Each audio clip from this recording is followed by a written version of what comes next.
शुरुआत ऋषभ तिवारी आप ही के साथ करना चाहूंगी।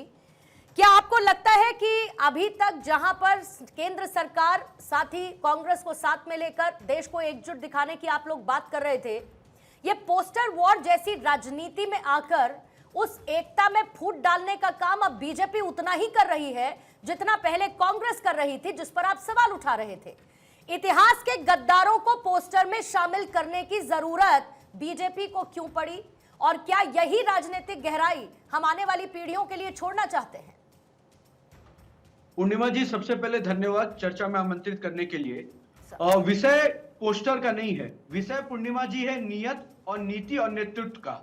लंबे समय से, लंबे दशक तक कांग्रेस पार्टी ने इस देश में शासन किया, इससे हम मुकर नहीं सकते। लेकिन भारत के इंटरनल सिक्योरिटी से लेकर भारत की कूटनीति पे किस तरह समझौता किया गया, ये जग जाहिर है। आज पवन खेड़ा जी निकलकर पोस्टर की बात में तकलीफ अपना जाहिर कर रहे हैं। सवाल उन पे क्यों नहीं खड़ा होगा? जब पूरा देश एक साथ अपनी सेना की वीरता पे तिरंगा यात्रा निकाल रहा है, तो उसी समय वो कांग्रेस संविधान बचाओ यात्रा निकाल रही है। इस देश के अंदर इस तरह का यात्रा अभी निकालने की आवश्यकता थी क्या? दूसरा, एक भी कांग्रेसी निकलकर ये नहीं आके कहा, कहने का कहते हैं नहीं हम प्रधानमंत्री जी के साथ खड़े हैं, और इनके ही नेता उधर खड़े होकर कहते हैं कि पाकिस्तान जो है दुश्मन होगा भाजपा का, हमारा नहीं है। ये इनके मंत्री हैं जो कहे थे कर्नाटक के, और सर तन से जुदा का पोस्टर डाला उस वक्त जब ऑपरेशन सिंदूर चरम सीमा पर चल रहा था। उस समय भारत को कमजोर करने का काम कांग्रेसियों ने किया। और सवाल इसलिए खड़ा होता है कि जब सेना खड़ा होकर प्रूफ देती है और सेना जब अपनी वीरता को बताती है, तो उस पर सवाल राहुल गांधी जी वही खड़ा करते हैं जो पाकिस्तान खड़ा करता है। तो ऐसी शॉर्टकट, ऐसा आइडियोलॉजी कोई कोइंसिडेंस नहीं है, संयोग नहीं है, ये प्रयोग है पूर्णिमा जी। और मैं ये इसलिए कहूंगा क्योंकि 60 साल जो पार्टी राज की, जो ये कहती है कि हम तो नए नए आजादी से निकले थे, संसाधन कम था, तो भैया जब संसाधन कम था, नेहरू जी के लिए सूट के लिए पैसे थे, लेकिन हमारे सैनिकों के बूट के लिए पैसे नहीं थे इनके पास 1962 की लड़ाई में। तो हर समय देखा गया है कि अपनी सत्ता को मजबूत रखने के लिए भारत के डिफेंस को कमजोर किया गया था इतिहास में। ये हम नहीं कहते पूर्णिमा जी, हम तो राजनीतिक पर्सन है, हम पे तो आरोप भी लगा दीजिए कि हम ये ऐसा करते होंगे राजनीतिक फायदा के लिए। ये पूर्व सैनिक का कहना है, ये पूर्व रक्षा विशेषज्ञ का कहना है कि आज जो वो खुला मैदान पाते हैं सरकार के द्वारा, काश पहले मिला होता तो इतना मजबूत दुश्मन देश नहीं दिख रहा होता। जो आज कमजोर हुआ है, हमने कमजोर किया है उसे, लेकिन जो इनके नजर में बहुत महिमा मंडल ये करते हैं ना, ये इनका पाकिस्तान प्रेम दर्शाता है। रैकवार साहब, आप जवाब देना चाह रहे थे, लेकिन साथ ही ये भी बताइए कि सियासत में आलोचना बहुत जरूरी होती है और विपक्ष में होने के नाते आप वो आलोचना करिए, आपको पूरा अधिकार है, और सियासत भी करिए, उसमें कोई दिक्कत नहीं है। लेकिन जब ये सियासत राष्ट्रहित से टकराने लगे, जब कांग्रेस की तरफ से दिए गए बयानों का जिक्र पाकिस्तान की मीडिया में होने लगे, जब कांग्रेस के नेताओं को पाकिस्तान की मीडिया में कोट किया जाने लगे, और जब ये तमाम बयान या इस तरीके के पोस्टर राष्ट्रहित से टकराने लगे, तो आपको नहीं लगता कि एक आत्ममंथन की जरूरत कांग्रेस को होनी चाहिए? क्या इससे बचा जा सकता था? क्या विदेश नीति को राजनीति के केंद्र से बाहर रखा जा सकता था? धन्यवाद पूर्णिमा जी, और सभी पैनलिस्टों को मेरा प्रणाम और आज देश मंगल की सबको शुभकामनाएं। तो आपको सवालों को थोड़ा सा जवाब देता हूँ। 22 अप्रैल को पहलगाम में घटना घटी, 26 लोगों की नृशंस हत्या हुई। देश में सरकार किसकी है? भारतीय जनता पार्टी की। हमारी सशस्त्र सेनाओं ने 7 मई को उनका जवाब दिया। सीज फायर की घोषणा कौन करता है? डोनाल्ड ट्रंप, अमेरिका के राष्ट्रपति। अब वही ट्रंप, नमस्ते ट्रंप में जिनका ये स्वागत कर रहे थे, वही ट्रंप जिनका हाउडी ट्रंप में ह्यूस्टन में स्वागत कर रहे थे, वही ट्रंप जिनके लिए भारत से चुने हुए प्रधानमंत्री वोट मांग रहे थे, वो आके सीज फायर करता है और बोलता है पाकिस्तान और हिंदुस्तान दोनों बराबर की शक्तियां हैं। क्या ये आपको स्वीकार है? पहली बात। दूसरी बात, पोस्टर की बात जहां तक आती है, तो जब आप कोई सवालों का जवाब नहीं दे पाएंगे तो आप इस प्रकार की नौटंकी पे उतरेंगे। सवाल तो सच्चा से पूछा जाएगा ना पूर्णिमा जी। तो 22 तारीख से आज तक किसकी जिम्मेदारी थी? पहलगाम में एक घटना हुई, इंटेलिजेंस इनपुट था, 19 तारीख को प्रधानमंत्री का कार्यक्रम टला, तो क्या गृह मंत्री या रक्षा मंत्री या किसी भी रक्षा अधिकारी का कोई जवाब नहीं है? सरकार का कोई जवाब नहीं है? 22 तारीख को प्रधानमंत्री जी उतरते हैं सऊदी अरब से और सीधे मधुबनी चले जाते हैं। ये राजनीति है? तिरंगा यात्रा आज निकाली जा रही है, ओम बिरला जी के भी आप बाइक चला रही थी, आप मुझे ये बताइए, वो लोकसभा के स्पीकर एक लोकतांत्रिक पद पे हैं और तिरंगा यात्रा निकालने की एक राजनीतिक दल की क्या जरूरत है? जब सेनाओं ने अपना शौर्य दिखाया तो क्या वो भारतीय जनता पार्टी के अंदर में आते हैं? जैसा कि इनके मध्य प्रदेश के मुख्यमंत्री बता रहे थे, जवाब नहीं दीजिएगा। सेनाएं, ऋषभ जी कृपया डिबेट में मैं आपको डिस्टर्ब नहीं कर रहा। नहीं प्रशांत जी, ये बताइए मुझे कि क्या ये जिम्मेदारी सरकार ने आपके ऊपर डाली है? क्या ये जिम्मेदारी सरकार ने आपके ऊपर डाली है? क्या सरकार ने किसी जिम्मेदारी से खुद को दूर रखा है? क्या ऑपरेशन सिंदूर जिसको पूरा स्ट्रैटेजाइज किया गया, प्रशांत जी सुनिए ना, पाकिस्तान को डिप्लोमेटिकली घुटनों पर लाने की जो कवायद की गई वो कौन लेकर आया? कूटनीतिक माध्यम से पाकिस्तान को जवाब देने की कोशिश किसने की? किसने की? आप भी यही चाहते थे ना कि पाकिस्तान को जवाब दिया जाए। आपको प्रधानमंत्री के मधुबनी जाने से ज्यादा समस्या है, ये बताइए सर।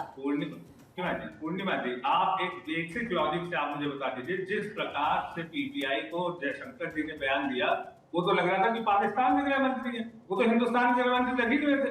उन्होंने तो एकदम क्लियरली बोला कि हमने पहले इन्फॉर्म किया जिससे कि वो आराम से आपका दुश्मन अपना रास्ता कल हम पूरी बहस कर चुके हैं, कल इस पर पूरी बहस कर चुके हैं सर। प्रारंभिक चरण में ऑपरेशन सिंदूर की लॉन्चिंग के बाद प्रारंभिक चरण में कब तक उसको तोड़ मरोड़ कर सर रखिएगा? विदेश मंत्रालय प्रेस कॉन्फ्रेंस कर चुका है, बार बार ये बात कही जा रही है कि उस बयान को राजनीति का हिस्सा मत बनाइए, पाकिस्तान के प्रोपेगेंडा को वहीं पर खत्म कर दीजिए, उसको उसी की मौत मरने दीजिए, उसको क्यों आगे बढ़ाना है सर? मेरी बात सुन लीजिए, बिल्कुल बहुत सही बात आपने बोली, पर सर्वदलीय बैठक में प्रधानमंत्री क्यों नहीं आए? क्यों उन्होंने देश के सामने सबूत नहीं रखे? क्यों उन्होंने जवाब नहीं दिया? किसके सामने क्या सबूत रखने हैं बताइए? आपको क्या सबूत चाहिए प्रशांत जी? सबूत क्या चाहिए बताइए, क्या सबूत चाहिए आपको? आपके डीएजी, हमारी सशस्त्र सेनाओं के डीजीएमओ ने आके बताया कि हमको सीजफायर का आदेश मिला 3:30 बजे, हमने 5:30 बजे हमने सीजफायर कर लिया, वेरी गुड। आप जो आज सबूत आ रहे हैं सामने, आज आपके विदेश मंत्री बोल रहे हैं कि हमने पहले जो है उनको इन्फॉर्म कर दिया था, और हमारे सामने से लेकर के आज 7 बयान आ चुके, और इंटरनेशनल मॉनेटरी फंड 2 ट्रांचेस में 1 बिलियन की रिलीफ कर चुका, और अभी आप उसके बाद कितनी और शर्तें IMF ने लगाई सर?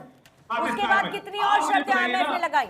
मैं आपसे क्या पूछ रही हूँ, मैं आपसे, आप बार बार घूम फिर के आएंगे कि एस जयशंकर ने क्या कहा, आप बार बार आएंगे कि प्रधानमंत्री मधुबनी पहुंच गए, आप बार बार आएंगे कि सर्वदलीय बैठक में प्रधानमंत्री मोदी शामिल नहीं हुए।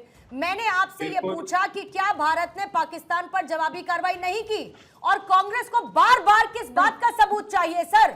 बालाकोट होती है तो कांग्रेस को सबूत चाहिए, सर्जिकल स्ट्राइक की जाती है तो कांग्रेस को सबूत चाहिए, ऑपरेशन सिंदूर को लॉन्च किया जाता है, पाकिस्तान के परखच्चे उनके एयर बेस को निशाना बनाया जाता है, तो भी आपको सबूत चाहिए।